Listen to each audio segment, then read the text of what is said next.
Hi everyone, my name is Carrie Smith and today I'm going to show you how to use a online Chrome extension called Screencastify. What Screencastify does is it will record your screen while you narrate over. So this is great for explaining activities to students. It could be if you're giving a lecture or a presentation, or if you wanted to give individual feedback to students, if you have their digital work up on the screen, you can do that as well. So to get Screencastify, the first thing we need to do is go into the Chrome extension store. So if you open up Google Chrome and you just type in to the search bar, Chrome extensions, and then you're going to hit enter, and then it's going to be the first link that pops up. So we're going to select that. And then once we're in the Chrome web store, you're going to type in Screencastify. And it's going to be this one right here. It's pink. This is the logo. This logo is going to be important for finding it in your extension. So it's a play button with a video camera inside of it. So we're going to do add to Chrome, and then we're going to hit add extension. And then once it is done loading, it's going to appear right up here in the Chrome extension bar. So I have a lot of extensions. If you don't, this will be the only one that will show up. But again, this is the logo for Screencastify, and this is how you're going to know where it is on your extension bar. So we're going to go ahead and open it up by clicking the extension. And then we need to sign in. So you're only going to do this for the first time when you are signing up for Screencastify. Every other time after that, it will be automatic. So we're going to sign in with Google. You can use your district email or you could use your personal Gmail account, whichever one you feel more comfortable with. So sign in with Google. And then it's just going to ask me a couple questions about my settings. So set permissions. So it's going to ask you if you would like to unlock camera and microphone and drawing and annotation tools. Go ahead and leave those both checked. You can decide when you are starting your first video which ones you want to implement. But for now, go ahead and allow the permissions for all of them. So we're going to hit next and then allow. And then once that's done loading, we should get a hooray page. Perfect. So now we're ready to start our first Screencastify. So what you're going to do is you are going to open up a document that you want to record over. So I just have this podcast listening guide that I created, and I'm going to pretend that I'm going to explain the directions to my students. So what I'm going to do is I'm going to go up here to the Screencastify extension. And it's going to give me a couple options. So I have browser tab. What that means is that this right here is a browser tab. So it will only record what's in this screen. If I do desktop, it will record any tabs that I have open if I click into them, or if I wanted to do my whole desktop. So it will do anything on your screen. So if you just want to focus on one browser tab, you want to select browser tab. If you're going to be going into multiple tabs in multiple places, then you want to select desktop. And then the third option is just webcam. So if you just want to use this as a webcam to have your face talking to your students, that's also an option as well. So for this, I'm just going to focus on this document. So I'm going to select browser tab. You want to make sure that the microphone is enabled. And then a webcam enabled. What would happen if you did this with the browser tab? Your face would pop up right here in the corner. So that's an option for you. As you can tell in this video, I am not using the webcam because it's just not really important for you to see my face as I'm going over this. Okay. So once you're ready, you're going to hit record. And then it's going to do a countdown in the middle of the screen.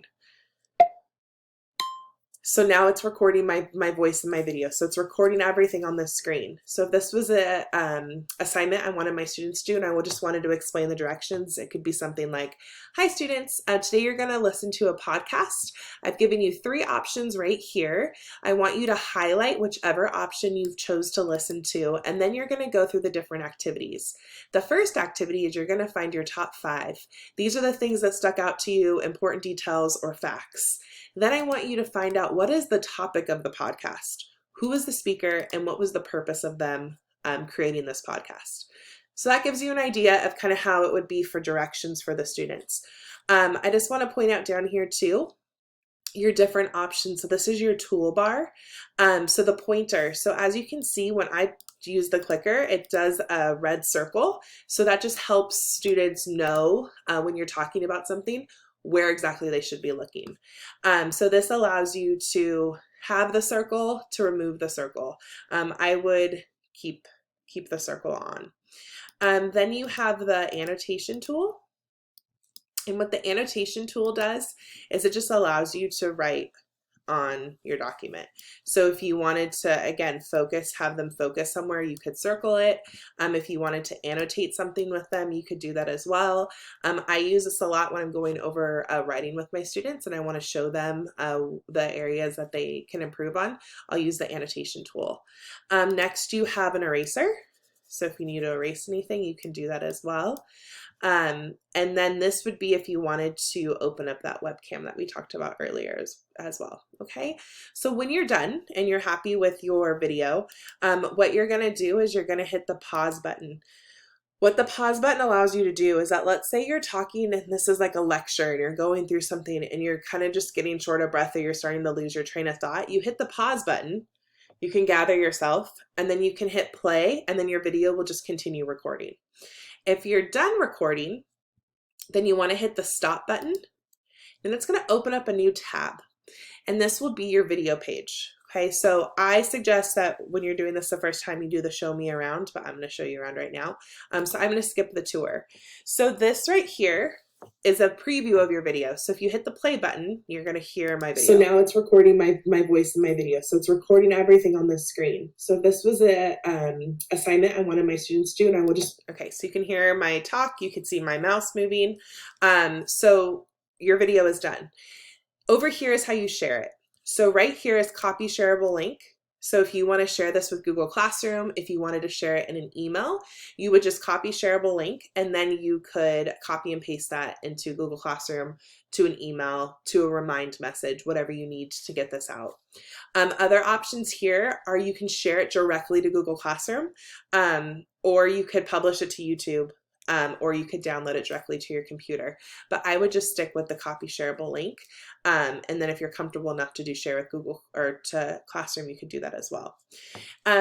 Another thing I suggest, so this will automatically wanted to explain the directions, label what my tab is labeled. So this is a Google Doc, so that's why it says podcast listening template Google Slides. Sometimes the title will just be the date and time that you did it.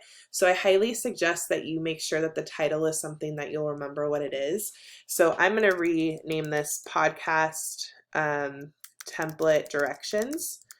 So I know be something like again that this is the document or the video that I would want to find. So this will upload directly into your Google Drive.